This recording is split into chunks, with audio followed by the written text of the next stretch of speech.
Oke guys, kembali lagi bersama gue di Insep Anime. Di video kali ini gue akan membahas light novel Tensura volume 18. Video ini adalah lanjutan dari video sebelumnya. Jadi buat kalian yang belum nonton video sebelumnya, disarankan nonton terlebih dahulu supaya nyambung ceritanya. Oke, tanpa berlama-lama lagi langsung saja ke pembahasannya.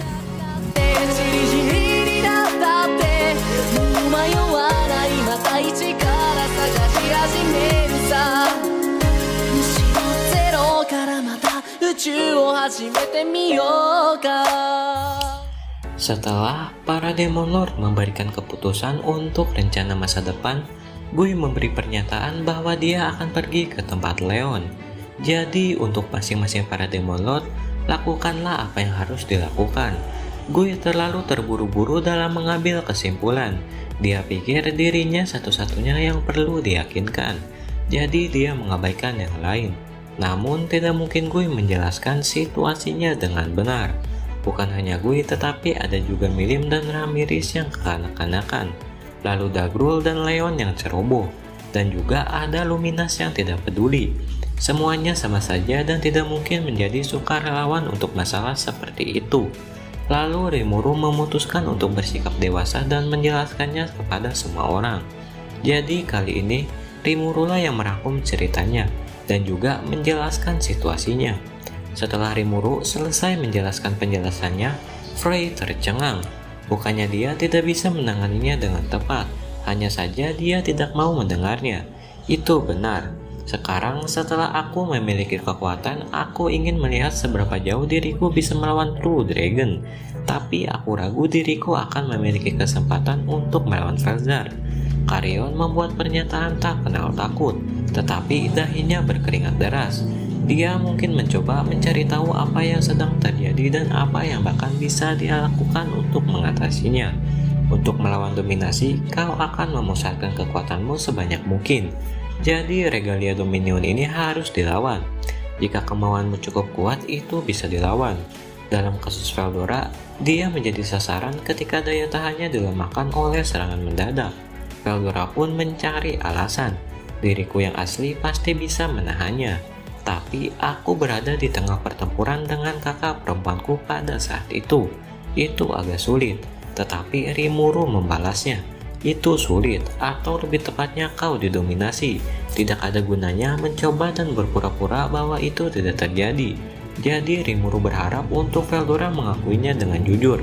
Sementara Rimuru tercengang pada Veldora, Dagrul berbicara kepada Rimuru. Rimuru, kenapa kau tidak mengirim Veldora kepadaku sebagai gantinya?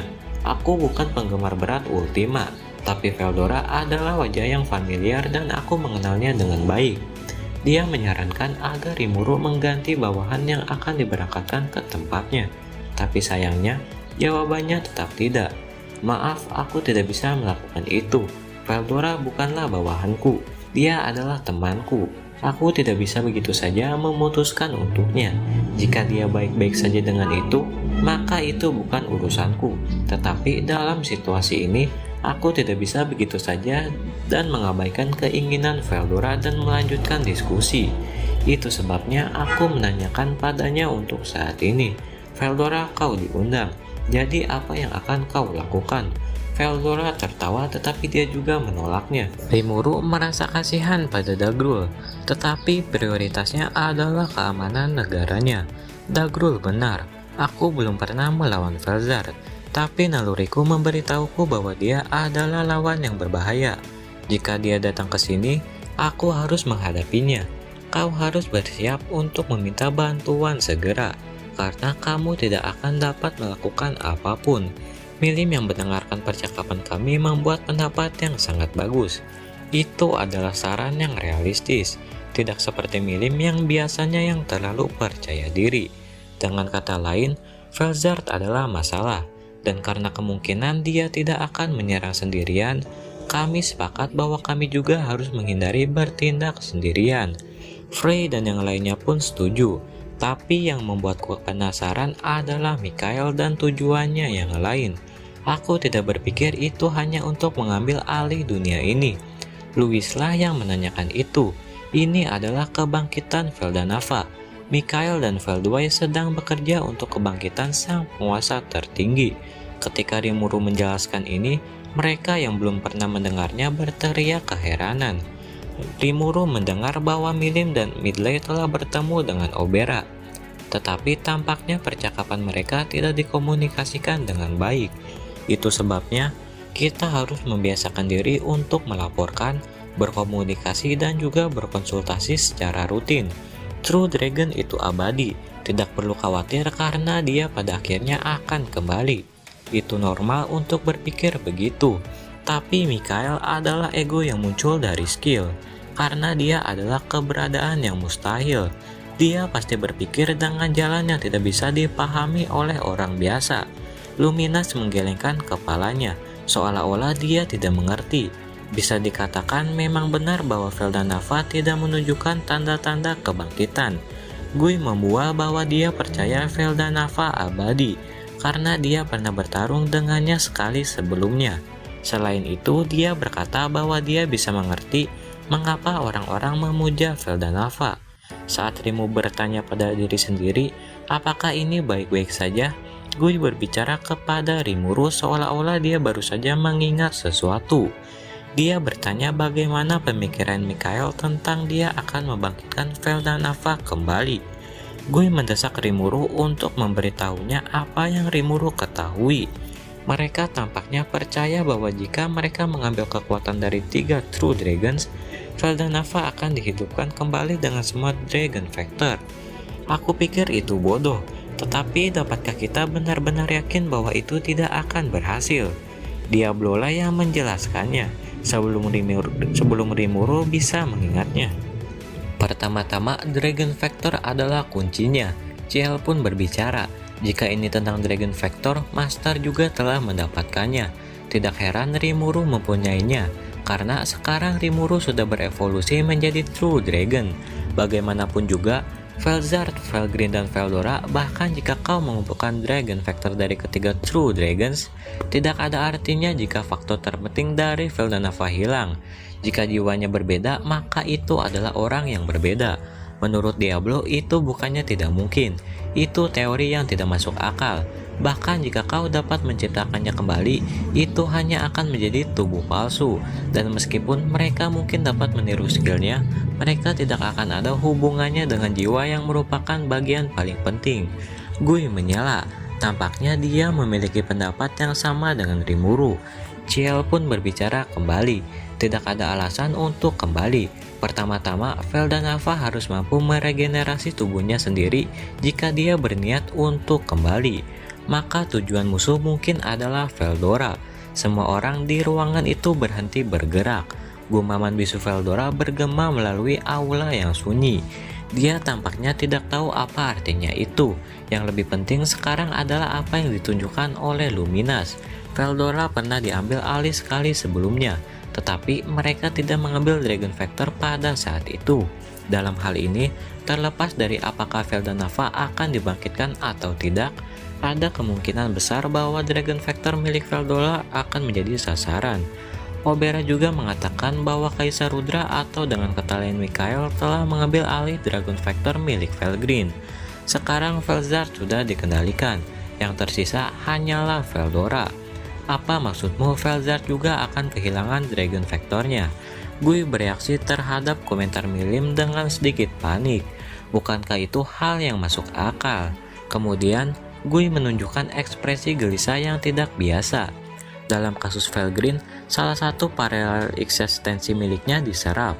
Kupikir jumlah sihir mungkin kurang dari 10%, tapi itu saja sudah cukup untuk Mikhail. Setelah mendengar penjelasan ini, Gui tampak kembali tenang. Kekuatan True Dragon itu sangat besar, jadi mereka tidak bisa diserap semudah itu. Pada saat itu, Velgreen telah menderita kerusakan parah akibat judgement dari Carrera, tetapi dia masih memiliki sisa kekuatan yang cukup besar. Faktanya, Mikhail telah mengambil kekuatan Velgreen dengan skill Style Life milik Yuki, tetapi dia tidak bisa menyerap hal itu sepenuhnya. Rimuru juga punya ide mengapa Mikhail mengasingkan Velgreen dari dunia ini. Bukan hanya kekuatan dan faktor yang disingkirkan, tapi juga skill. Melakukan itu akan menghilangkan kendali mutlak atas sistem skill malaikat. Jika dia tidak bertindak berhati-hati, dia akan diserang dengan serangan balik.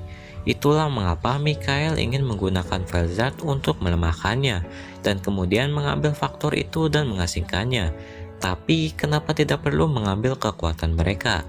Jika dia memiliki kendali mutlak, bukankah lebih bijaksana jika menggunakannya sebagai pion daripada menggunakannya dan mengasingkannya? Itu juga benar. Skill Mikhail dapat digunakan untuk mengendalikan skill pengguna.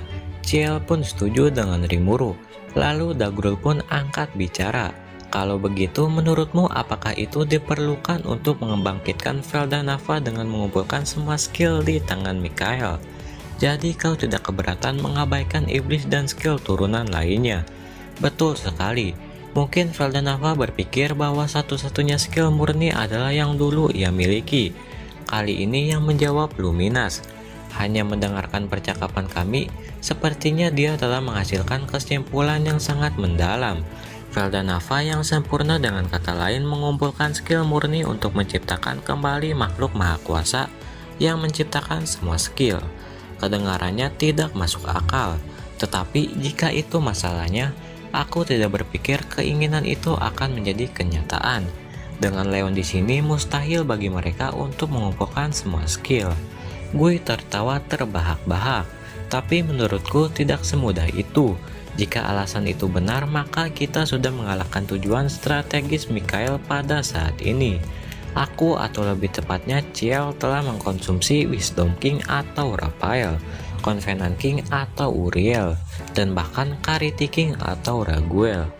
Ciel berbicara kepada Rimuru yang khawatir. Felgreen yang kehilangan Dragon Vectornya tidak bisa lagi mempertahankan keberadaannya dan pasti akan menghilangkan bahkan tanpa transfer uang waktu. Sebelum dia menghilang, Master melepaskan tubuh utama. Jadi aku berasumsi bahwa semua energi telah diintegrasi ulang. Lalu Rimuru pun bertanya, kalau begitu, mengapa dia bersusah payah untuk mengasingkannya? Ciel pun menjawabnya, mungkin dia takut itu akan membangkitkannya. Bahkan jika dia mengambil Dragon Vector, dia tidak bisa menghancurkan jiwa atau inti. Di bagian itu, aku percaya dia berusaha mencegah Felgreen yang telah dibangkitkan untuk membalas dendam padanya. Jika Ciel tidak bisa sampai pada kesimpulan yang sempurna, itu artinya Rimuru tidak bisa memastikannya. Mungkin itu sebabnya Ciel menghindari topik ini. Rimuru ingin tahu apakah Ciel khawatir tentang apa yang akan terjadi jika Felgreen dibangkitkan tanpa kehilangan skillnya. Ciel menjawabnya, betul sekali, hawa kehadirannya sudah pasti menghilang, tapi dia mungkin akan dilepaskan dari kendali. Jika itu terjadi, itu bisa menimbulkan kemarahan Felgreen yang masih memiliki ingatan saat dia sedang dikendalikan. Jika dia menemukan dirinya didominasi oleh skill, dia dapat meninggalkan Kariti King atau Raguel yang menyebabkan hal itu, lalu mendapatkan kebebasannya dan muncul kembali di hadapan Mikhail. Jadi mengasingkannya adalah cara yang harus ditempuh, karena tidak akan ada yang tersisa untuk menggunakannya. Masuk akal untuk menyimpan skill yang berguna. Pertama-tama, Ciel ingin tahu apakah dia dapat menciptakan kembali skill yang telah dia buat sebelumnya sebanyak yang dia inginkan. Rimuru lega melihat kepercayaan diri Ciel yang menjadi lebih baik dari sebelumnya. Sekarang, setelah Rimuru mengumpulkan pemikirannya, Rimuru memutuskan untuk bergabung dengan diskusi sekali lagi.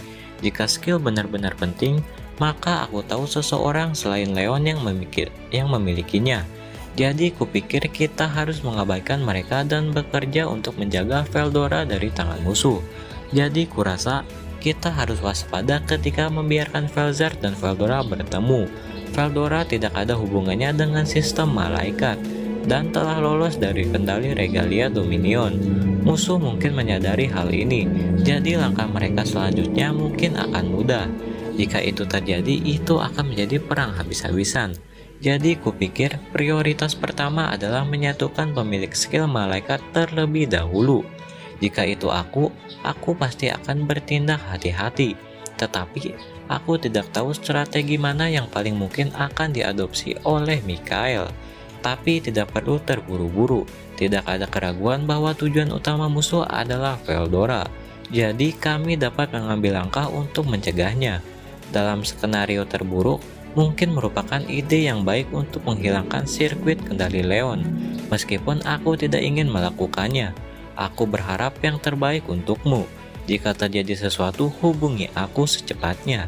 Dengan kata-kata Guy sebagai kesimpulan akhir, pertemuan Walpurgis pun yang selama ini merupakan urusan yang membosankan tanpa sedikit pun rasa kerjasama akhirnya berakhir. Setelah Walpurgis berakhir, Leon tidak langsung kembali ke negaranya sendiri, melainkan mengambil jalan memutar dengan mampir ke Sarion.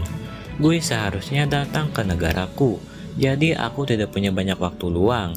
Biarkan aku mengatakannya secara langsung dan tanpa basi-basi. Pertama-tama, fakta bahwa Leon bisa bertemu Elmasia tanpa membuat janji berarti dia diperlakukan dengan sangat baik. Selain itu, dia tidak peduli tentang apa yang nyaman untuk Elmasia, yang tidak bisa dipercaya bagi orang-orang yang tidak tahu tentang hubungan mereka. Hubungan antara keduanya sudah terjalin sejak masa ketika Leon belum menjadi Demon Lord, atau bahkan pahlawan terpilih. Leon telah berkeliling dunia untuk mencari Chloe, tapi dia pernah berhenti di Sarion. Di sanalah dia bertemu dengan ibu Elmasia, Sylvia Elu, yang punya waktu luang. Dia adalah True Elf, seorang High Elf, dan terkenal sebagai peneliti jenius yang mengajukan teori dasar ilmu sihir. Namun identitas lain dari dirinya adalah salah satu High Elf yang diciptakan oleh Twilight Valentine, atau leluhur ilahi, raja para vampir. Sylvia sebenarnya kuat. Dia menjadi Master Leon dan mengajarinya semua permainan pedang dan sihir yang dia miliki. Jadi sudah wajar jika Leon tumbuh lebih kuat. Akibatnya, Leon dan Elmasia menjadi akrab satu sama lain. Mereka diberi hak istimewa untuk saling mengunjungi, hak istimewa yang hanya diperuntukkan bagi keluarga dan teman dekat. Dengan persetujuan Elmasia, Leon pun mulai berbicara. Dia bercerita tentang apa yang telah dibicarakan di Walpurgis dengan sedikit atau tanpa menyembunyikan apapun. Itu adalah keputusan Leon untuk meminta kerjasama. Mengetahui bahwa Elmasia tidak akan dapat berkomunikasi dengan pihak lain, Rimuru telah membebaskan Felgreen dan Veldora yang berada di bawah kendali dan menentang rintangan. Meskipun Mikhail dan yang lainnya telah melarikan diri, tidak berlebihan untuk mengatakan bahwa situasinya sebenarnya adalah kemenangan besar. Elmasia tahu bahwa Rimuru dan yang lainnya telah menang, tetapi kalimat singkat "kami menang" tidak ada yang dijelaskannya kepadanya secara mendetail. Meskipun demikian, dia tahu bahwa sesuatu yang benar-benar tidak masuk akal pasti terjadi karena si Slime omong kosong itu. Jadi dia berencana untuk pergi dan bertanya kepadanya tentang hal itu ketika keadaannya sudah tenang. Yang lebih penting lagi, Leon ingin kembali ke topik yang sedang dibahas. Dia memutuskan untuk segera memberitahu dia apa yang dia inginkan. Situasinya seperti yang aku jelaskan. Dengan mengingat hal itu, aku ingin kau menghubungi Master. Dia mengerti apa yang dikatakan Leon. Selama dia memiliki skill Ultimate Purity King atau Metatron, dia tidak akan bisa lepas dari kendali Mikhail. Mereka harus melakukan sesuatu sebelum musuh mengetahui bahwa dia memiliki kekuatan tersebut.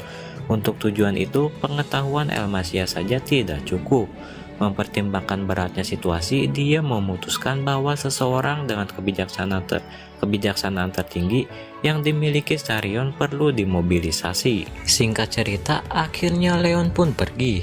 Setelah Leon pergi, Elmasia berangkat untuk menepati janjinya pada Leon. Dia memanggil penjaga kerajaan dan memerintahkan panggilan darurat untuk Sylvia. Nyatanya, Elmasia dan Sylvia memang identik. Oleh karena itu, mereka memiliki rahasia di mana mereka bisa mendapatkan waktu luang dengan bergiliran memainkan peran sebagai kaisar. 5 bulan telah berlalu sejak Walpurgis. Pada saat yang seperti ini banyak hal yang telah terjadi, tetapi secara keseluruhan sangat damai. Belum ada tanda-tanda Mikhail mulai bergerak. Rimuru khawatir dia tidak bisa melacak apa yang sedang dilakukan Feldway dan yang lainnya. Tetapi Rimuru mencoba untuk berpikir positif. bahwa dia setidaknya memiliki waktu untuk memperkuat pertahanannya, atau lebih tepatnya ada alasan untuk bersikap santai. Sebenarnya Rimuru sudah mencoba berkomunikasi dengan Dino sejak saat itu. Metode untuk menghubunginya cukup sederhana, yaitu kutukan yang diukir Zegion ke dalam Dino. Zegion dan Dino terhubung melalui mantra kutukan. Ketika Ciel memberitahuku hal ini, aku bertanya apakah kita bisa berkomunikasi melalui itu. Ciel pun menjawabnya, itu sangat mudah. Lalu Rimuru pun mulai berkomunikasi dengan Dino lewat pikiran. Isi percakapannya yaitu Rimuru memberitahu kepada Dino bahwa dia telah dikendalikan oleh Mikael. Sepertinya Dino tidak sadar akan hal itu, tapi itulah yang terjadi. Skill Dino adalah Heavenly King Astart. Rimuru tidak yakin apa fungsinya, tetapi tampaknya itu adalah skill malaikat. Dengan ini Rimuru dapat mengetahui skill Dino dan juga membuatnya sadar akan segalanya. Komunikasi ini tampaknya sukses besar, tapi bagaimanapun Rimuru akan mengambil kesempatannya. Nah, aku punya hipotesis. Jika kau memiliki skill iblis yang berlawanan dengan skill malaikat, kau mungkin bisa mengimbanginya dan melarikan diri dari kendalinya. Ada cara lain untuk melakukan ini, tetapi aku tidak merekomendasikannya karena hal itu bergantung pada keberuntungan. Sedangkan untuk teori mengimbangi, Chloe adalah contohnya. Karena dia memiliki manas bernama Chronoa, Chloe sendiri tidak dikendalikan.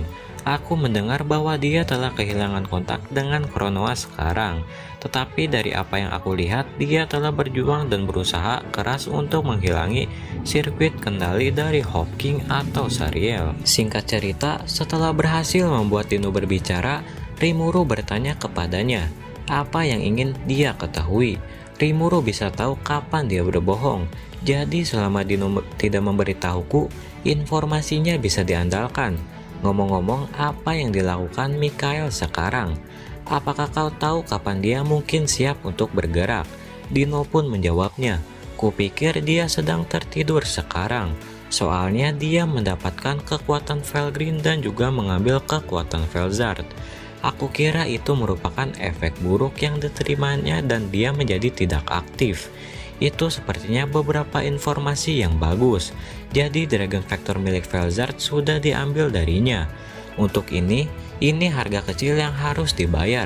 Masih banyak lagi pertanyaan yang ingin Rimuru tanyakan, seperti jumlah musuh. Tetapi Rimuru memutuskan untuk tidak melangkah lebih jauh. Akan lebih baik jika puas dengan kesediaan Dino untuk angkat bicara, karena dia akan menjadi sumber informasi yang tahan lama.